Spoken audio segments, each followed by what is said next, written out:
Hello, my name is Fox and you're watching Den of Fools. Let's jump right in. The Show Me Showdown took place at Lee's Summit, USA from the 14th to the 16th of July 2023. The tournament had 8 rounds with 100 players and 764 games played. Traynor Wolf won the tournament with their Aeldari. Dan Salmons, who also took Aeldari, came second, with Austin Howald yet again running Aeldari in third. Big congratulations to all these players, and apologies for any poor pronunciation of their names. The winning Aeldari list is looking rather similar to the list we saw in third in our previous tournament spotlight. As we have had a more in-depth look at the units in other videos, we will concentrate on the units we haven't seen before. We see the Autarch Wayleaper as the Warlord, which as we will see, is a very regular choice. We then have a Farseer, of course, but this time on a Skyrunner. They take the Phoenix Gem Enhancement. The first time they are destroyed, on a 2+ they will revive with full wounds remaining. Finally for the characters we have the Yunkarn for his teleporting shenanigans when units die. We have 3 Fire Prisms for the massive anti-tank firepower, with their linked fire allowing them to shoot through another fire prism they can see. We see 3 Hornets with the 2 Bright Lances. They are very popular in competitive Aeldari lists at the moment. We see a single Night Spinner for the indirect fire, and a squad of 5 Shadow Spectres with their generalist firepower. There are 2 support weapons with D-Cannons. They are still popular even at the higher points cost. I guess the indirect fire Devastating Wound D-Cannons are just too good to pass up. We get to the first unit we haven't seen in a previous tournament spotlight, the Warwalkers. They are relatively tough with toughness 7, 6 wounds and a 4+ invul. They both take 2 Bright Lances for the big anti-tank shots. The list has 10 Bright Lances, which are strength 12, AP -3, and damage D6+2. When combined with the big shooting from the Fire Prisms and the D-Cannons, no wonder Knights are struggling against Aeldari. It could just be the case that Aeldari lists have taken a very large amount of anti-tank in anticipation of facing Knights.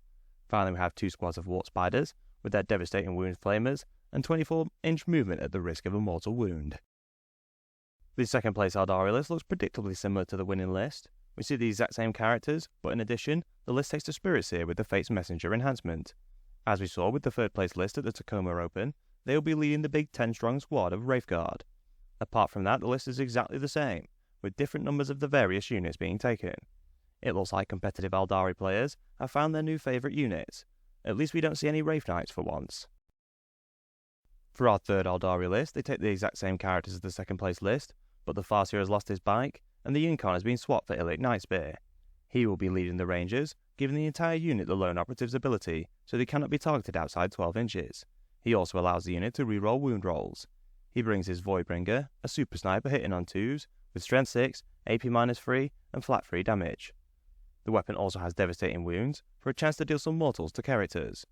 Considering the Ranger long rifles of 36-inch range, with the conventional sniper profile, they do have a decent chance of picking off some characters, especially with the wound rerolls from Illic. They can deploy in the midfield, and the Lone Operative ability works very well with their long-range rifles.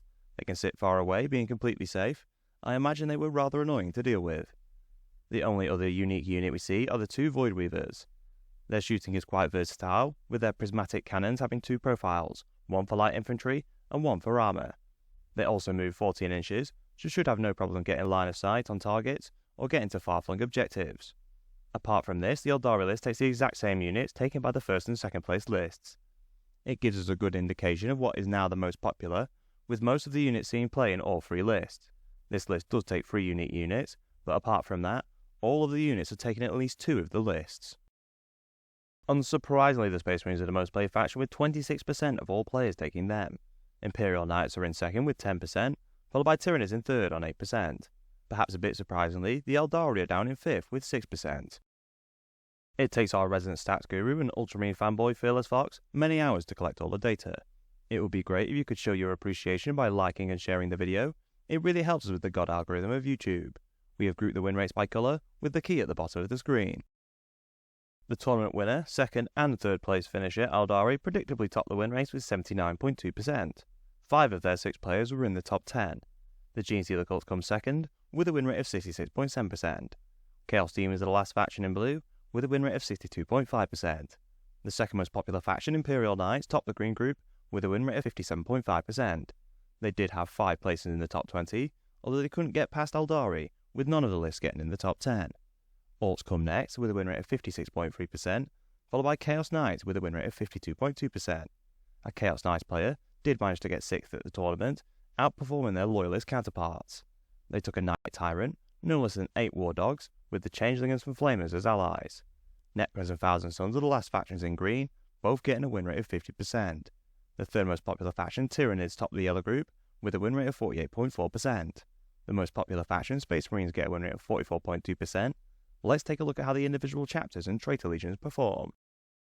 Most of the Chaos Space Marine players are unknown, but the single Black Legion Emperor's Children players both get a win rate of 50%. We see a lot of Space Marine chapters represented, with the single Imperial Fists and Salamanders players topping the win rate, both getting 62.5%. The joint most popular chapter, the Ultramarines, get a win rate of 52.5%. They perform well at this tournament at least. The Space Wolves are the last faction in green, with a win rate of 50%. The joint second most popular chapter, the Dark Angels, are the only chapter in yellow, with a win rate of 48.1%. The other second most popular chapter, the Blood Angels, top the red group, with 39.3%.